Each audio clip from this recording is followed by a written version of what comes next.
Hi, welcome to Revelation Knowledge. My name is Paul, and I'm a born again man of the household of God.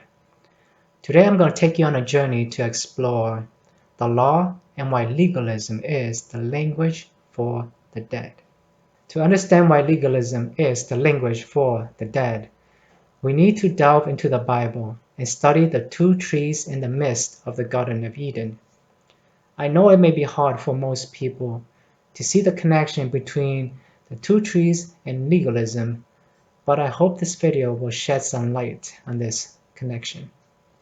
There are many meanings behind the tree of life and the tree of the knowledge of good and evil. One of the most important meanings is related to the kingdom of life and the kingdom of death. The tree of life represents the kingdom of life, and the tree of the knowledge of good and evil represents the kingdom of death. The tree of life also represents God's body of laws that sustains life. One of these laws is called the law of the spirit of life. On the other hand, the tree of the knowledge of good and evil represents God's body of laws that imparts the knowledge of morality and sin. The Bible refers to this body of laws as the law. The violation of the law activates the law of sin and death. Let us read Romans 3:19 through 20 to learn more about the law. Now we know that what things soever the law saith, it saith to them who are under the law, that every mouth may be stopped, and all the world may become guilty before God. Therefore by the deeds of the law there shall no flesh be justified in his sight. For by the law is the knowledge of sin. Okay, that's important right there. The law imparts the knowledge of morality and sin. God's system of governance can be understood by studying the life cycle of crops such as fruit trees. Three important stages of the life cycle of crops are seed, plant, and harvest. These stages reveal that the type of harvest you reap depends on the type of seeds you sow. If you sow good seeds, you will reap a good harvest. If you sow bad seeds, you will reap a bad harvest. In simple words, what goes around comes around, or you reap what you sow. This principle is sometimes referred to as the law of seed time and harvest. The law of seed time and harvest governs everything in the universe. It is one of the reasons that God warned Adam not to eat the fruit of the tree of the knowledge of good and evil.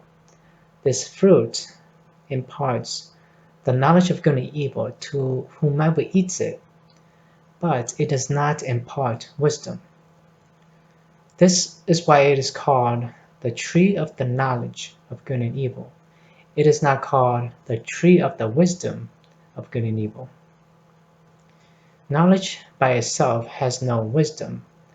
Knowledge without wisdom is dangerous because it leads to sowing bad seeds.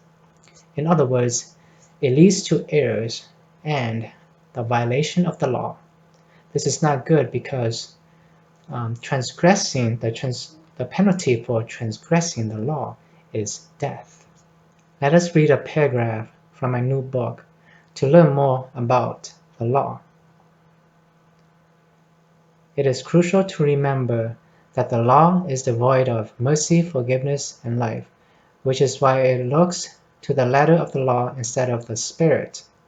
Furthermore, it enforces the principle of justice known as an eye for an eye, which requires punishment equal in kind to the offense.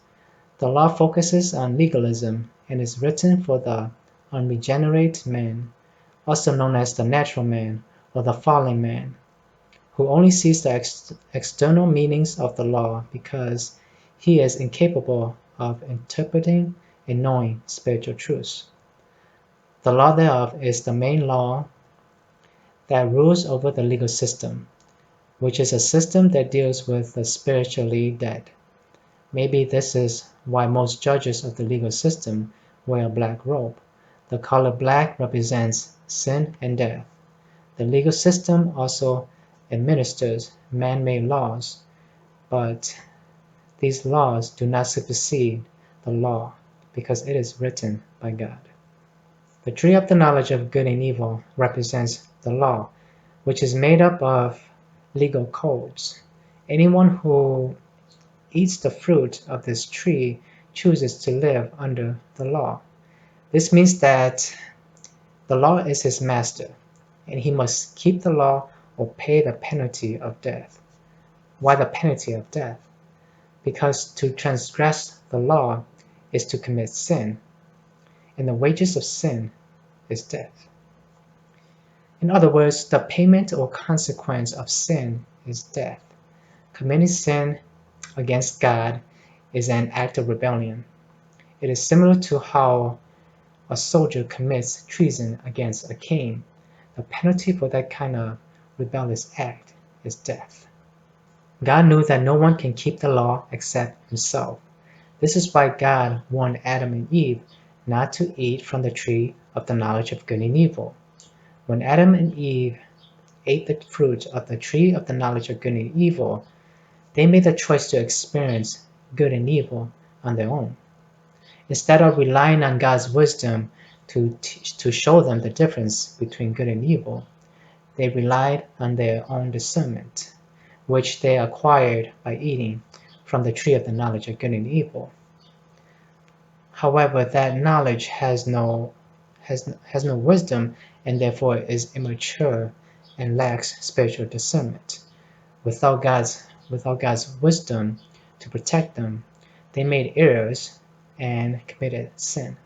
God allowed the tree of the knowledge of good and evil to exist beside the tree of life to give Adam and Eve the free will to choose between the kingdom of life or the kingdom of death. Therefore, the two trees also represent two choices, one leading to abundance in life and the other leading to deprivation and death. Why did God allow Adam and Eve to choose between the two kingdoms? Because he loved them unconditionally. When you love someone, you do not force them to be with you. When you force someone to be with you, it is not love. This is why God gave Adam and Eve the two choices, to live with God in the kingdom of life or to live without him in the kingdom of death. Thank you for watching this video till the end. In part 2, we will explore why legalism is the language for the dead and how to free ourselves from the realm of the dead. If you received some revelations from watching this video, like this video and subscribe to my channel. And remember to praise God, thank him, and give him all the glory.